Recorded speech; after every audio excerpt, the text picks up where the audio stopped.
શ્રી સૂત મુનિ બોલે છે કે હે સાંભળનાર, હવે હું તમને કથાનો છેલ્લો 5મો અધ્યાય કહું છું. 5મો અધ્યાય તમે લોકો ધ્યાન થકી સાંભળશો. પૂર્વે પ્રજાનું ઉત્તમ પ્રકારે પાલન કરનાર એક ધ્વજ નામનો રાજા થઈ ગયો. એને પણ ભગવાનના પ્રસાદનો આદર કરી ઘણું બધું દુઃખ મેળવ્યું હતું. એક વખત જંગલમાં ગયો, ઘણા મૃગો અને જાનવરોનો શિકાર કર્યો. શિકાર કરીને એક વડલાના ઝાડ તળે આરામ કરવા બેઠો. દૂરથી જોયું તો ગોવાળિયા લોકો એ વડની અંદર ભગવાનની પૂજા કરી રહ્યા હતા. રાજાએ પૂજા ચાલતી તો જોઈ, પણ અહંકાર એટલો બધો હતો કે ભગવાનની પૂજામાં ગયો નહીં અને ભગવાનને દૂરથી પણ નમસ્કાર ન કર્યા. પૂજા પૂરી થઈ ગઈ. ગોવાળિયા લોકોએ તો રાજાને ખાવા માટે દરિયાની અંદર પ્રસાદ આપ્યો, પણ તે રાજા અભિમાનમાં બોલ્યો કે આ મારે પ્રસાદનું કંઈ કામ નથી. પ્રસાદનો અનાદર થયો. ભગવાન ઋષિ ભરાયા. જેવો રાજા પોતાના નગરની બાજુ ચાલવા લાગ્યો, ચાલતા ચાલતા જ તેને ગભરામણ થઈ કે કોઈ રાજાએ મારા પર આક્રમણ કર્યું છે અને મારું સર્વ નષ્ટ થયું છે. બન્યું પણ એવો જ કે ભગવાનનો પ્રસાદનો અનાદર કરવાથી તે રાજાના 100 પુત્રો, ધન ધાન્ય જે કંઈ હતું તે સર્વ નાશ થયું. રાજા વિચાર કરે છે કે આ બધું કેમ બન્યું? નક્કી મેં જે ભગવાનના પ્રસાદનો અનાદર કરેલો છે એ જ કારણે આ બધું બન્યું હોય એવું લાગે છે.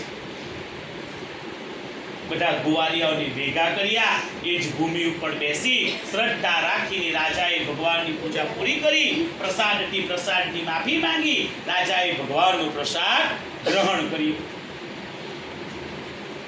આ રીતે પૂજન કરી પ્રસાદ લેવાથી ભગવાન પ્રસન્ન થતા રાજાએ ગુમાવેલું સર્વ તેને ફરી પુનઃ પ્રાપ્ત થયું. આ લોકમાં ધનવાન, પુત્રવાન, વૈભવવાન પામ્યો, સર્વ સુખો ભોગવે, અંતકાલે તેને વિષ્ણુ લોકમાં વાસ મેળવી લીધો. જે કોઈ માણસ પરમ દુર્લભ શ્રી સત્યનારાયણનું વ્રત કરે છે અથવા તો આ 5 અધ્યાયની પવિત્ર કથા એક ધ્યાનથી સાંભળે છે, તેને કથા કરવા બરોબર ફળ મળે છે. બંધનમાં પડેલો હશે તે બંધનમાંથી છૂટી જશે. ભય રાખીને જીવનારો હશે તે ભયમાંથી છૂટી જશે. એમાં કોઈ પણ જાતની શંકા નથી. એ શ્રેષ્ઠ બ્રાહ્મણો, મેં તમને જે આ 5 અધ્યાય સંભળાવ્યા એ 5 અધ્યાય ખૂબ જ પવિત્ર છે. કોઈ ભગવાનના નામે ઓળખે છે, કોઈ ઈશ્વરના નામે ઓળખે છે, તો કેટલાક રાધા પુરુષોત્તમ એ નામે સંબોધે છે, પણ ભગવાન તો એક જ છે. અલગ અલગ સ્વરૂપો ધારણ કર્યા એટલા માટે અલગ અલગ રૂપે ઓળખાય છે, બાકી નારાયણ તો એક જ છે.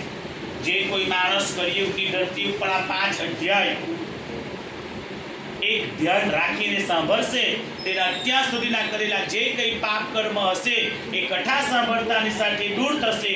એટલી પવિત્ર આ 5 અધ્યાયની કથા છે. સત્સંગમાંથી ઋષિ મુનિ ઊભા થયા.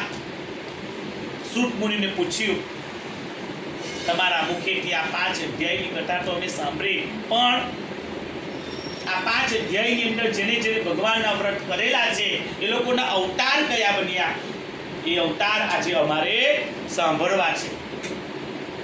શ્રી સૂત મુનિ બોલે છે કે ધ્યાનથી સાંભળજો. કાશી નગરીમાંનો સતાનંદ બ્રાહ્મણ ભગવાનની પહેલી પૂજા કરેલી એનો અવતાર બન્યો સુદામા બ્રાહ્મણનો. શ્રી કૃષ્ણ જેવા સખા પ્રાપ્ત કર્યા.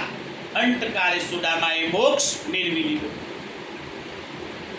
લાકડા વેચનાર ભીલ જાતિનો કઠિયારો ભગવાનની પૂજા કરેલી એનો અવતાર બન્યો નાવડી ચલાવવા વાળો કેવટનો. ભગવાન રામચંદ્ર જ્યારે 14 વર્ષના વનવાસે ગયા ત્યારે તે કેવટે ભગવાન રામચંદ્રના 2 પગ ધોઈ નાખ્યા. પગ ધોઈનું પાણી આચમન કર્યું. અંતકાલે તેણે મોક્ષ મેળવી લીધો. ઉલ્કામુખ નામનો રાજા, જેને સંતાનની પ્રાપ્તિ માટે દરિયાના ઘાટ ઉપર ભગવાનની પૂજા કરેલી એનો અવતાર બન્યો દશરથ રાજાનો. શ્રી રામચંદ્ર જેવા પુત્ર એમના ઘરે અવતર્યા. અંતકાલે દશરથ રાજાએ પણ મોક્ષ મેળવી લીધો. સાધુ વાણિયાનો અવતાર બન્યો મોરધ્વજ રાજાનો. મોરધ્વજ રાજાને જ્યારે ભગવાન પરીક્ષા લેવા ગયા, પરીક્ષામાં ભગવાને તેના શરીરનો ડાબો ભાગ માંગી લીધો.